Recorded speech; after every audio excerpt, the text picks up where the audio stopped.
Bismillahirrahmanirrahim. Assalamualaikum warahmatullahi wabarakatuh. Allahumma salli ala Sayyidina Muhammad. Ni kisah dakwah di luar kota Mekah, iaitu Taif. Oleh sebab dakwah ditolak di kota Mekah, Nabi sallallahu alaihi wasallam mula berdakwah di luar kota Mekah, iaitu di Taif yang terletak 90 km dari Mekah bersama Zaid bin Harithah radhiyallahu anhu.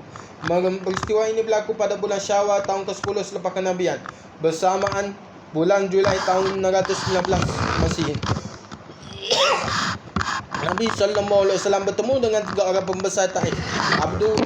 Abdu Yalai bin Amr bin Umay bin Al-Sakafi, Mas'ud bin Amr bin Umay Al-Sakafi, Habib bin Amr bin Umay Al-Sakafi. Mereka mempermainkan Nabi sallallahu alaihi wasallam. Tidak cukup dengan penghinaan, mereka memerintahkan orang Taif menghalau Nabi sallallahu alaihi wasallam. Baginda sallallahu alaihi wasallam dibaling dengan batu oleh penduduk Taif sehingga berdarah tubuh badan baginda sallallahu alaihi wasallam. Namun baginda sallallahu alaihi wasallam tetap mendoakan kebaikan dan hidayah kepada keturunan orang-orang Taif walaupun malaikat menawarkan diri untuk membinasakan mereka. Sabda baginda sallallahu alaihi wasallam, bal arju an yukhrijallahu min aslabihim man ya'budullaha wahdah la yusyriku bihi syai'an.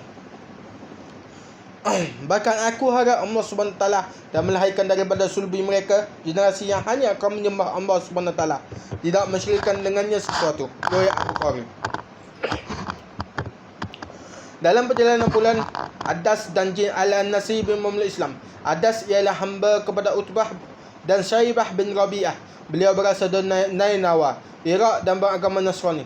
Beliau telah diminta oleh tuannya untuk membawakan buah anggur kepada Nabi sallallahu alaihi wasallam. Setelah mengetahui hubungan Nabi sallallahu alaihi wasallam dengan Nabi Yunus alaihissalam, beliau terus mencium kepala, tangan dan kaki Nabi sallallahu alaihi wasallam. Ketika Nabi sallallahu alaihi wasallam berada di tempat bernama Naklah, baginda sallallahu alaihi wasallam mengerjakan solat pada tengah malam. Sekumpulan jin dari nasibin lalu mendengar dan bacaan Al-Quran yang dibaca oleh baginda sallallahu alaihi wasallam. Mereka memeluk Islam, menjadi da'i dalam kalangan jin, menyebarkan Islam. Firman Allah Subhanahu wa taala, wa idh zarafna ilaika nafran minal jinni yastami'una al-Qur'an falamma hadaruhu qalu ansitu falamma qudiya wallaw ila qaumihim munzirin qalu ya qaumana inna sami'na kitaban unzila min ba'di Musa musaddiqan lima bayna yadayhi yahdi ilal haqqi wa ila tariqin mustaqim ya qaumana ajibu da'i Allah wa aminu bihi yaghfir lakum min dhunubikum wa yujirkum min azabin alim.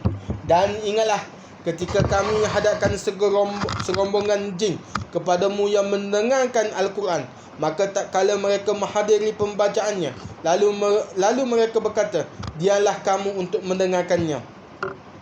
Ketika pembacaan telah selesai, mereka kembali kepada kaumnya untuk memberi peringatan. Mereka berkata, hai kaum kami, sesungguhnya kami telah mendengarkan kitab Al-Quran yang telah diturunkan sesudah Musa, yang membenarkan kitab-kitab yang sebelumnya, lagi memimpin kepada kebenaran dan kepada jalan yang lurus. Hai kaum kami, terimalah seruan orang yang menyeru kepada Allah dan berimanlah kepadanya. Nescaya Allah akan mengampuni dosa-dosa kamu dan melepaskan kamu dari azab yang pedih. Surah Al-Ahqaf ayat ke-29 hingga 31. Peristiwa ini merupakan isyarat daripada Allah Subhanahu wa taala bahawa sekiranya penduduk Mekah dan Taif menolak dakwah, Allah Subhanahu wa taala mampu mendatangkan golongan lain memeluk Islam. Nabi sallallahu alaihi wasallam berjaya memasuki kota Mekah setelah Mut'im bin Adi memberi perlindungan kepada baginda sallallahu alaihi wasallam. Mut'im mengarahkan anak-anaknya membawa senjata dan mengiringi Nabi sallallahu alaihi wasallam bertawaf mengelilingi Kaabah. Beliau memalukan kepada orang Quraisy bahawa Muhammad berada bawah perlindungannya. Doa Nabi sallallahu alaihi wasallam selepas dihalau di Taif,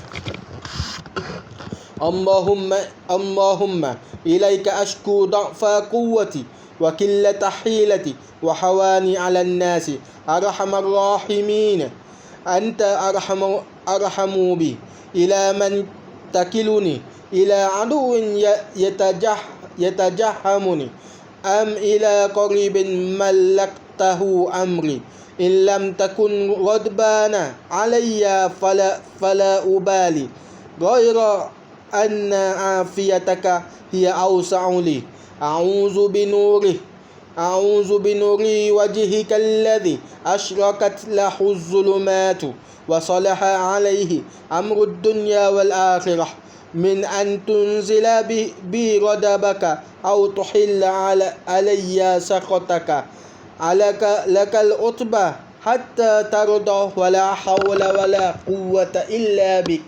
Wahai Tuhanku, kepadamu aku mengadu lemahnya kekuatanku, sedikitnya dayaku dan hinanya daku di hadapan manusia. Wahai Tuhan yang Maha Pengasih, Engkau lebih mengasihiku. Kepada siapa hendak Engkau serahkan nasibku? Kepada musuh yang memandangku dengan wajah yang bengis dan penuh kebencian, atau kepada orang dekat yang Engkau beri mereka kuasa ke atasku? Asalkan Engkau tidak murka kepadaku, aku tidak peduli, kerana bagiku keampunanmu lebih luas bagiku.